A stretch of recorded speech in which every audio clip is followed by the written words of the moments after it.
باج لە دنیای ئابووریدا کڕۆکی بەهێزکردنی دەسەڵاتەکانی دەوڵەتە. لە هەمان کاتیشدا سەپاندنی باج بە شێوەیەکی گشتی کاریگەری ئەرێنی دەبێت لەسەر هێزی کار لە هەر وڵاتێکدا. یەکێک لە بابەتە گفتوگۆ ئامێزەکانی دنیای ئابووری ئەوەیە کە چۆن زیادکردنی باج پەیوەستە بە گەشەی ئابووریەوە لە هەر وڵاتێکدا. بە شێوەیەکی گشتی لە هەرێمی کوردستان باج بە سێ شێواز دەدرێت: بە ڕێژەی 115 بۆ کەرتی تایبەت و بازرگانی و بە ڕێژەی 109 بۆ کەرتی خانوبەرە و بە ڕێژەی 102 بۆ کەرتی زەوی وزار. چێن ئەوانەی کە خۆیان لە باج دەدزنەوە بۆچی بەشێک لە هاوڵاتیان گلەی و گازندەی ئەوە دەکەن کە باجی زیادەیان لێوەردەگیرێ. لە هەرێمی کوردستاندا باج زیاد کراوە یاخود ڕێخستنەوەی بۆ کراوە. لە بوژانەوەی ئەم جارەدا بە دوواداچوون بۆ ئەم بابەتە دەکەم. ڕەنگە هیچ کات هێندەی ئەم 1-2 ساڵەی ڕابردوو باز لە سیستەمی باج نەکرابێ لە هەرێمی کوردستان. بەو پێی لە کارنامەی کابینەی نوێیەم بڕیاردرا سەرجەم داهاتەکان بە تەواوی یەک بخرێنەوە لە نێویشیاندا باج. ئێستا بەشێک لە بازدەران پێیان وایە باجیان لەسەر زیاد کراوە یاخود زیاتر لە یەک جار باجیان لێوەردەگیرێت. مەبەستمە لەم بەرنامەیە زۆر بەوردی بە دوواداچوونێکی مەیدانی بۆ ئەم بابەتە بکەم، تەواوی لایەنی پەیوەندیدار بەو بابەتە بدوێنم، بزانم باج زیاد کراوە یاخود ئەوانەی بازدەرن دەیانەوێت خۆیان لە نەدانی باج بدزنەوە.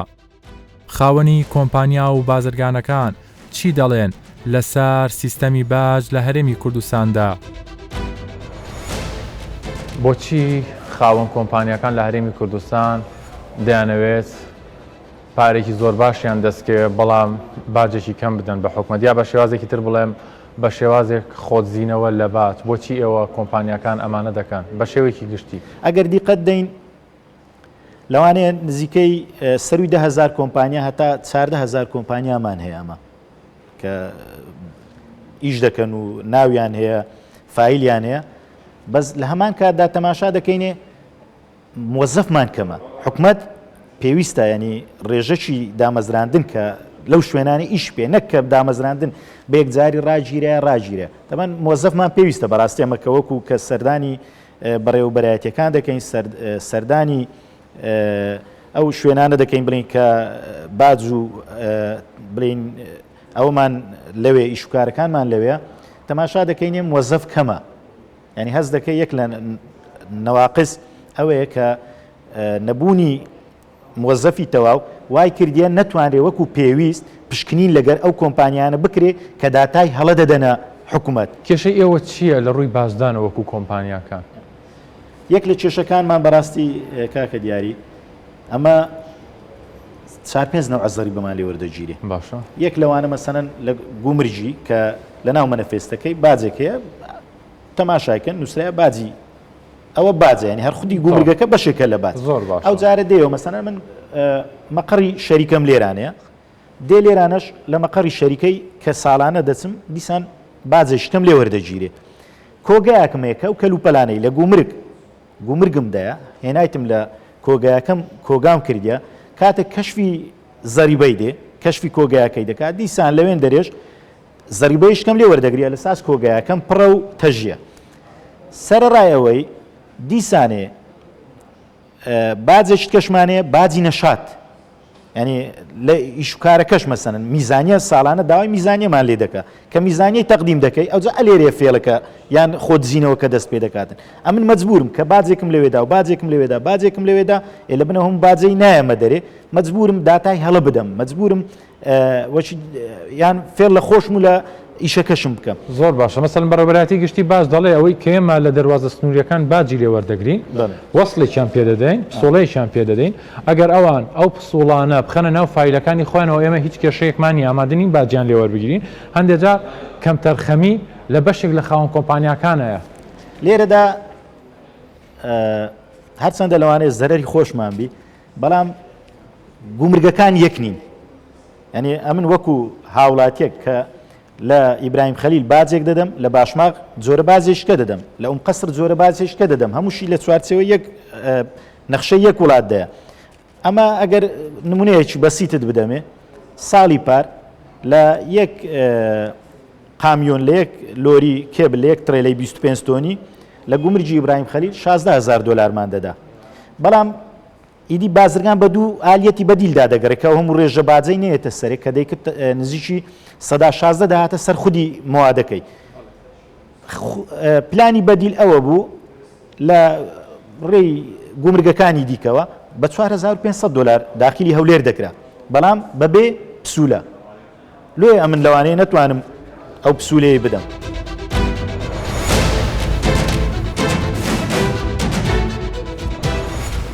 هەموو کۆمپانیاکە ئێمە هەموو کەسێک پێمابی ڕازیە بۆ بازدانانە بە شێوازێکی ینی متەساوی بە شێوازێکی وا کە ڕەچاوی بارودۆخ بکرێت لەگەر ئەو وەزوانەی ئێستا کە ئەمە تێداین لەبەر بارودۆخی سیاسیە مەسەرەن لە ڕووی اقتصادیەوە بەخۆی نەبوونی معاش و شتیوا بڕێک تەئسیری هەیە. تەبەن زیاد بازدانی ئێمە ئەبێتە بارێکی گران بەسەر دیسان بەسەر هاوڵاتیەوە لەبەرەوەی کاتێک کە بازی ئێمە زیادە بێت حتمما دەبێت ئێمەش چاو بخشێنەوە بە ماوەدەکانمان و تەقسیمی بکەین و دیسان ئەچێتەوە سەر هاوڵاتی.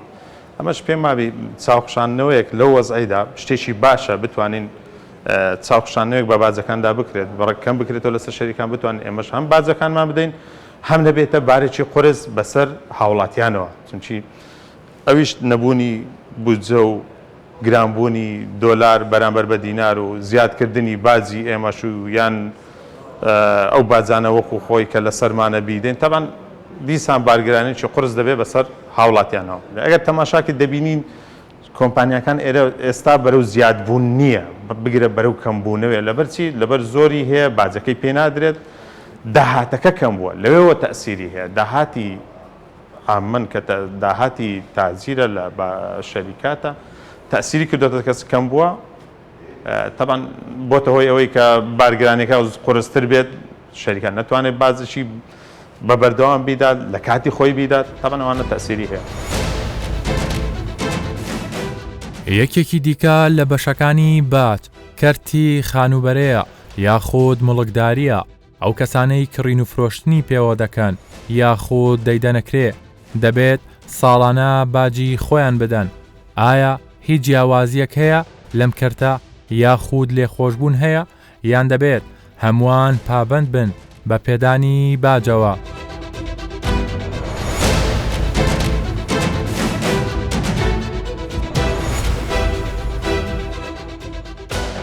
ئێوە بە چ شێوازێک باج لە هاوڵاتیان وەردەگرن و بە چ میکانیزمێکە بە تایبەتی لە کەرتی خانوبەرەدا؟ خۆی 5 ساڵ جارێک بە پێی یاسا 5 ساڵ جارێک دەردەچین لیژنەکانمان هەموو هەولێر و گەڕەکەکان بەسەر دەکەنەوە دەرگا بە دەرگا دەدەن ئەوەی کرێتی بێ خۆی بە کرێتی دەنووسێت لەو مینبەرەوە داوا لە هاوڵاتیان دەکەم کەوە ئەگەر کرێتی نێت خۆت بە کرێتی مەنووسە چونکە زۆر لە هاوڵاتیان بە هەڵە تێگەیشتون لە دەرگایان دەدەی خۆی بە کرێتی دەنووسی بۆ ئەوەی حکومت بەیانی یا دوو بەیانی شوقەیەکی بداتێ بەڵام ساڵانەش کە کرێتی تایە سعری حەقیقیمان پێ بڵێن ئەو سعرە حەقیقیە وای لێ دەکا کە سعری ڕاستەقینەی خانووەکەیە کە باجەکەی لێ وەربژیرێ داوا لە هاوڵاتیان دەکەم کە ساڵانە بێ باجی خۆی بدا ئەگەر باج بداتن هیچ سوویەکی یاخود فائیدەک یاخود سوودی دواکەوتنی نایەتە سەر کە ڕێژەکەی دە لە سەدە ساڵانە ئەگەر دوای بخەی ئەو ساڵە بە سەریدا ڕەت بێت دە لە 100 فائیدەی لێ وەردەگیرێت بۆ ئەوەی کە فائیدەی نێتە سەر سوودی دواکەوتنی نێتە سەر پێمان باشە کە بێن ساڵانە پاکتاوی باجەکانی خۆیان بکەن و زۆر جاران هاوڵاتی دەبینی 15 ساڵە نەهاتی سەردانی باج بکاتن ئەو کاتە دەبینی باجێکی زۆر زۆری لەسرە بۆ نمونە ئەگەر ساڵانە بێتن هیچ باجێکی وای نایەتە سەر سوودی دواکەوتنەکەی زۆر نابێت ئیلتیزامی قانونی خۆی بەجێ دەگەینی بەرامبەر بە نیشتیمان و بەنابەر بە حکوومەتی خۆی و خانووەکەشی لە کاتی فرۆشتندا هیچ باجێک قەرزار نابێت باجی ئەم ساڵمداوە هیچ قەرزار نیمە لەو حالتی سوودی دواکەوتنیشی نایەتە سەر بەشێک لە هاوڵاتیان گلەیی و گازندەیەوە دەکەن کێوە باجێکی زۆر لە هاوڵاتیان وەردەگرن جیاوازی دەکەن لە نێوان کۆمەڵی هاوڵاتی و کۆمەڵی کەسانی تردا ئایم جیاوازیە بەدی دەکرێت لەم بەرەبەرایەتێدا ئەم باجە ڕێژەیە ڕێژەکە بە هیچ شێوەک زیاد نەکراوە ڕێژەی زەویمان هەیە 2% و ڕێژەی باجی خانوبەرەمان هەیە 9% بۆ نمونە 300,000 ئەگە کرێ خانوویەک بێ 324,000 لێ وەردەگیرێ و 300,000 جارانی 12 مانگ دەکرێت و جارانی 0% دەکرێت 324,000 باز دەدا. بەڵام جیاوازی و لێرە و لەوێ قسە دەکرێت یعنی قسە و باز دێتە ئاراوەکەوە جیاوازی هەیە یاخود ئەوە هەیە. ئێستا لەو سەردەمەیە کە سیستەمی باج ڕێکخراوەتەوە هیچ جیاوازیەک نەماوە. سەبارەت بە ڕێکارەکانی حکومەت دەوترێت لە بەشێک لەوانی کە خاوەن مڵکێکی زۆرن باڵەخانی زۆریان هەیە کەمترین باجیان لێ وەردەگرێت کابراایەکیش کە خانوویەکی یا داوێتی بکرێ باجەکە دەچن لەوی وەردەگرن بە پێچەوانەوە. پێشووتر لەوانەیە لە کابینەی نوێمدا زۆر ڕێنمایی و بڕیاری ئەنجومەنی وەزیران بۆ نمونە بڕیاری 64 و بڕیارەکانی تر کە یەک لە دوای یەک دەرچوون هەندێک لێ خۆشببوون پێشووتر کە درابوون بە هەندێک کۆمپانیا و یاخود کەسانێک ئێستا هەڵوەشاوەتەوە هەموو باز دەدەن و بازیشان لێ وەردەگیرێ. جیاوازی چینایەتیش نییە لە نێوان دەوڵەمەندێک یاخ و هەژارێک هەموو یەکە ئامانج لە دادپەروەری کۆمەڵایەتیە لە نەهێشتنی چینایەتیە نێوان هەژار و دەوڵەمەندێکی زۆر و هەژارێک. بازدەران لە هەرێمی کوردستان خاوەن مۆڵک پیشەوەر بازرگان خاوەن کارگا خاوەن کۆمپانیا ئۆتۆمبیلی بارهەڵگێر مەبەسمە ڕای هاوڵاتیان یاخود خاوەن مڵکەکانی ژوەر بگرم لە زاری خۆیانەوە ببیستم دەربارەی پێدانی باج لەلایەن هاوڵاتیانەوە چۆنە ئەوان ڕازین لە سیستەمی باج ئایا لە فەرمانگاکانی حکومەت چۆن هاوکاری و کار ئاسانیان بۆ دەکرێت. تعاملهم كله زين. هاي صار لنا احنا من 2011 بأربيل يعني اي دائره اطبلها تعاملهم هەڵسوکەوتیان لە دام و دەستگا حکومیەکان زۆر باشە. من لە 2011ەوە لە هەولێر دەژیم. ئەوانەی کە سەردانیێرە دەکەن بە باشترین شێوە پێشوازیان لێ دەکرێت. هیچ جیاوازیەک ناکرێت لە نێوان کورد و عەرەبدا.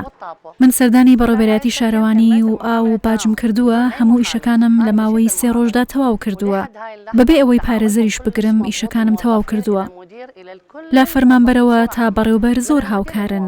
ئەگەر ئەم مامەڵانم لە بەغدا ئەنجام بدایە بەلانیکەم 6 مانگی پێدەچوو. ئەمە جیا لە پێدانی بەرتیل و نەبوونی خزمەتگوزاری پێویست.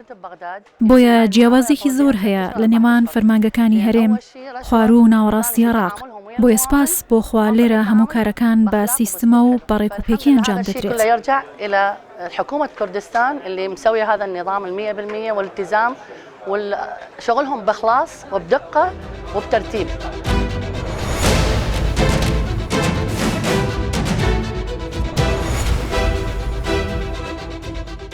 هەر کەسێک مرچی هەبێ خیوەکی سەرسار داهات بێ باجی خۆی بدا و بڕوە لۆ ئەوەی زیادەی بێتە سەری وەڵڵاهی ئەو دەوایرە هیچ عیبی نییە ئەگە بوختانیان پێنەکەین چ عیبیان نییە با پێت برێ بە قورئان فەرقی کابرایەکی عەرەب و هیچ کورد ناکەنەوانە. چەندین جار لەلایەن نوێنەرانی بازرگانانەوە لە هەرێمی کوردستان داوای ئەوە کراوە ڕەچاوی بارودۆخی بازرگانان بکرێت بە تایبەتی لەم دۆخەی ئێستایە پێشنیاری ئەوان چییە؟ داوا دەکەن سیستەمی باج بە چ شێوازێک بێت یاخود بۆ ئەم دۆخە چۆن دەگونجێت لەگەڵ بازرگاناندا.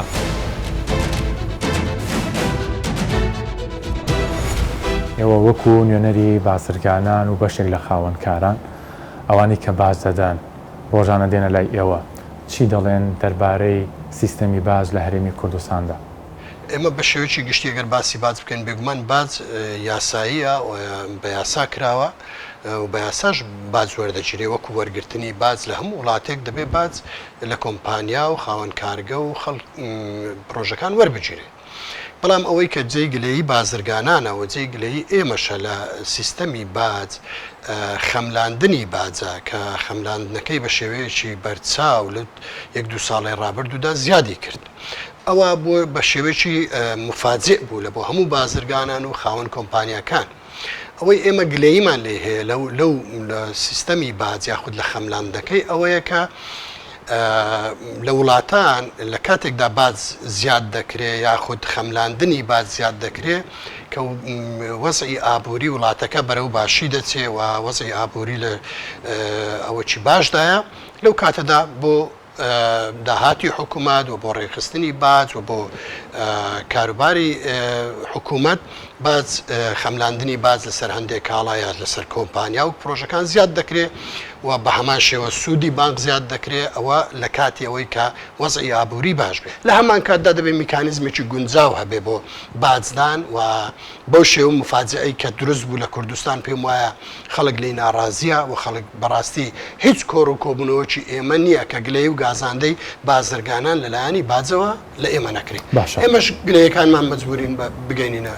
باشە کاک گەیلان ئەمە بۆ ئەوە ناگەڕێتەوە لە ساڵانی ڕابردووە شێوازی وەرگرتنی باش کەمێستر بووە لە ساڵانی ڕابردوو ئێستا بازرگانان خاوەنکارەکان یاخودەوانی کە شمولی باز دەکەن پێیان هەزم ناکرێت ئەم بابەتە لەپڕ بڕەپارێکی زۆر بدەن ئەمە ئەو شتەمان زۆر دووبارە کردەوە حەقیقەتەوە و قسەمان زۆر کردوەوە کە لە کاتی پارە دەڕژا لە کوردستان یاخود کەسابەتێکی یەکجار زۆر بوو داهاتی هەموو کۆمپانیەکان زۆر بوو بڕی باج زۆر کەم بوو یاخود میکانیزمی باج زۆرگرتن میکانیزمێکی دەتوانم بڵێم بخۆم بڵێم ناتەن دروست بوو ینی دەبواە لەو کاتیوە بە تەدریجی خەڵک فێرە بازدان بکرێ بەڵام بازێکی وا کە لەگەر وەزعی ئابووری هەرێمی کوردستان بگونجێ ئەگەر لەو کاتی کە پارە هەبوو داهات هەبوو خەڵک بازی بدابە ئێستاش لە بۆ شێوەیەکی مفاجێ نەبوو مفاجێ نەدەبوو لە بۆ ئەو بازدەرێکە بازە بە پێچوانەوە زۆربەی زۆر جار مەسەرەن جێمان لە بەڕێوەبەرایەتی گشتی باز دەبێت کە ئەوەندە کۆمپانیا گەورە کۆمپانیا ئەسڵەن بازیان نەداوە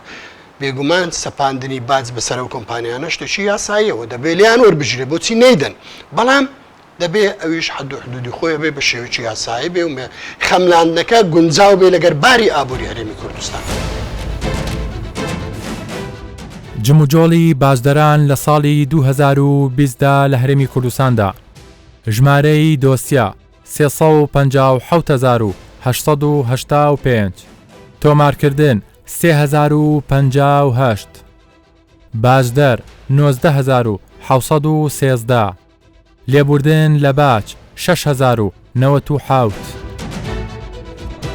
تەواوی داواکاری و ڕەخنە و پێشنیارەکان دەبەمە لای کەسی یەکەمی باج لە هەرێمی کوردستان دەمەوێت ڕوونکردنەوە و زانیاری تەواوی لێوەربگرم لەسەر سیستەمی باج لە هەرێمی کوردستاندا. لە هەرێمی کوردستان بە چ شێوازێ بە چ میکانیزمێک ئەم باجە کۆ دەکرێتەوە؟ طبعا ئەگەر باز لە بازدەری ئەتیادی بکەیت دەخلە عقارە باجی ئەشخاصە طبعا باجی موچە لە کوردستان تقریبی نییە پێچوانە بە عێراق لە عێراق ناوچەکان دیکە عێراق 1995 فەرمانبەران هەم لە کەرتی تایبەت و هەم لە کەرتی گشتی باز دەدەن بە حکوومەت بە قانونە تاوان مشتەرەی کوردستانی لە بەرژەوەندی خەڵکی کوردستان ئەو بابەتەی هەموا کردوتەوە 1995 بەسەرەوەی موچەخۆرانی هەرێمی کوردستان لە هەرێمی کوردستان ئەوزار چ لە کەرتی تایبەتی چ لە کەرتی گشتیبی باز نادەن بە یاسا دێی بازی کۆمپانیاکان کۆمپانیا ساڵانە لەسەر ئەو داهاتەی یان لەسەر ئەو ئیرادەی کە بەدەستی دێنێت ساڵانە پێویستە راپۆرتی دارایی پێشکەش فەرمانگەکانی باز بکات تەمان ئەو راپۆرتە داراییش ئێمە چەندەها سەدەها ملاحەزاتمان لەسەری هەیە هەوڵماندا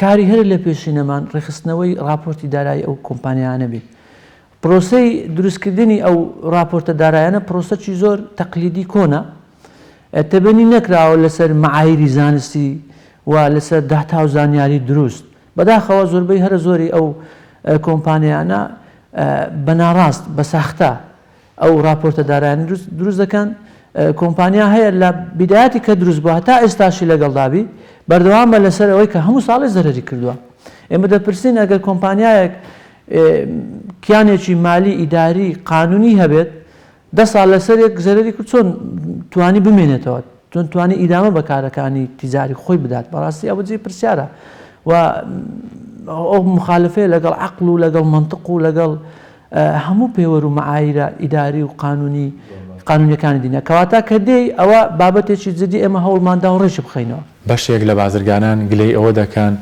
لە لیژنەی خەمڵاندن ئەم لیژنەیە لەسەر چ لەمایەک بڕیار دەدات ئەو کۆمپانیا یاخود ئەو بازرگانە دەبێت باجی خۆی بدات ساڵانە بە حکومەت. ئێمە هەرچەندە ملاحەزاتی گەورەمان لەسەر ئەو بابەتە هەیە، بەڵام مخەمنی زەریبی دانیشتۆ لە دایرەکەی هیچ زانیارێکی دیکەی لەبەردەستدانێت، چونکە هیچ کەناڵێک نییە لە دەرگایدا و داوای زانیاری لێ بکا و زانیارەکان بە ئاسانی وەربگریت وەکو وڵاتە پێشکەوتوەکان کە بە یەک کلیک لەسەر ئینتەرنێت یان لە ڕێگای نێتەوە یان لە ڕێگای وەسایلی دیکەوتەوە دەتوانێت تەواوی زانیاری کۆ بکاتەوە لەسەر ئەو کۆمپانیایەت ئاخۆ بڵێت ئەو ساڵ چەند ئیشی کردووە و چەند دەخلی هەبووە و چەند قازانجی کردووە.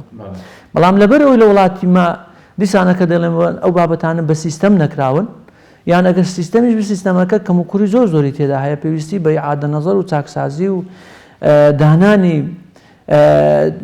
بابەتی بەرنامەی ئەلکترۆنی پێشکەوتوو هەیە، هاوشێوەی وڵاتانی پێشکەوتوو بیان پێداچوونەوە بە سیستەمی بنووک یان ڕەبتکردنی تەواوی ئەو دامدەستگایانەی کە پەیوەندیدارن بە بازەوە ڕاستەوخۆ ڕێک بخرێنەوە کۆنتاکتی ڕاستەوخۆ بێت لە نێوانیاندا، کەواتە کە ئەوە نییە ناچار مخەمنەکە تەقدیری دەکات. هەر کەسێکی کە تەقدیر دەکات ڕوئیا و دیدگای من بۆ ئەو شتا لەوانەیە جیابی لەگەڵ ڕوئیا و دیدگای جەنابێت، بێکەم و کوڕی نابێت. بەڵام ئێستا حالیان لە مۆزوعی نیزامی کیبار مکەلفین کۆمپانیا گەورەکان ئەو تەقدیرە نەماوە. ڕاستەوخۆ لە ڕێگای لیژنەیەکەوە لە ڕێگای وەرگرتنی داتا و زانیاری دروست ئەو تەخمینانە دەکرێت، بەڵام دێت کۆمپانیایەک ئێمە زیاتر لە 30,000 کۆمپانیامان هەیە بۆ هەر میزانەیەک یان هەر حیساباتێکی خیتامی کە بتەوێت دیراستەی بکەی و تەحلیل و تەفسیر و بەدواداچوونی زانستی بکەی لەوانەیە پێویستت بە چەندین مانکەوی تەنیا بۆ یەک شەریکە. ئێوە باشتان زیاد کردووە یاخود ڕێکتان خستۆتەوە؟ طبعا ئەو بابەتە بابەتێکی زۆر زۆر گرنگە، ڕۆژانە خەڵک باسی ئەوە دەکا باج زیاد بووە، ئەو بازە بەڕاستی حکومەت بەناحەق بەناقانونی پارە لە خەڵک کۆ دەکاتەوە. بەڕاستی ئەو بابەتە بەڕاستی هیچ ئەسڵ و ئەساس و بنەمایەکی قانونی و یاسایی و ئیداری بۆ نییە. تەحەدا دەکەم 1,000 دینار هیچ جۆرە باجێک زیاد نەکراوە، ئەوەی کە زیاد کراوە ڕێخستنەوەیە، چاکسازیە ئیسلاحە. دکتۆری بەڕێز ئەگەر بەڕاستان پێم بڵێن کۆمپانیا هەیە ئیسیسنا بکرێت مەسەلەن لە باج لێخۆشببوونی بۆ بکرێت یاخود باز نەدا؟ ئەو پرسیارش بەڕاستی پرسیارێکی زۆر زۆر مهمە.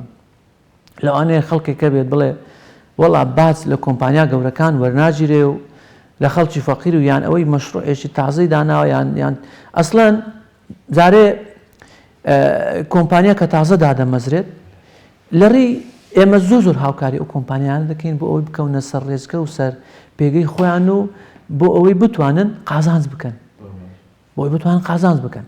بەڵام تەرکیزی ئێمە بە دەرەجەیەک لەسەر ڕێخستنەوەی کۆمپانیا گەورەکانە. وەگەر سەیری داهاتەکانی بازیش بکەیت 180 بازی هەرێمی کوردستان لە کۆمپانیا گەورەکان وەردەگیرێت. 120 ئەگەر لەوانەیە هەموو ئەو داهاتەی کە کۆ دەکرێتەوە لەوانەیە 180 کۆمپانیای بێت، 180 میلیۆنێک باز دەرا کە بێ دابەشکەی بەسەریاندا لەوانەیە ئەو میلیۆن بازدەرە معدل 50,000 بەبەر نەکەوی ساڵانە 50,000. دکتۆر بابەتێک کە بازرگانەکان زۆر گرەی لێ دەکەن، زۆر ڕخنەی لێ دەگرن، دەوترێت ئێمە لە دەواازە سنووریەکان گومرگ و باج دەتەین، جایکتیش لە هەرێمی کوردستانەوە دەیدەین.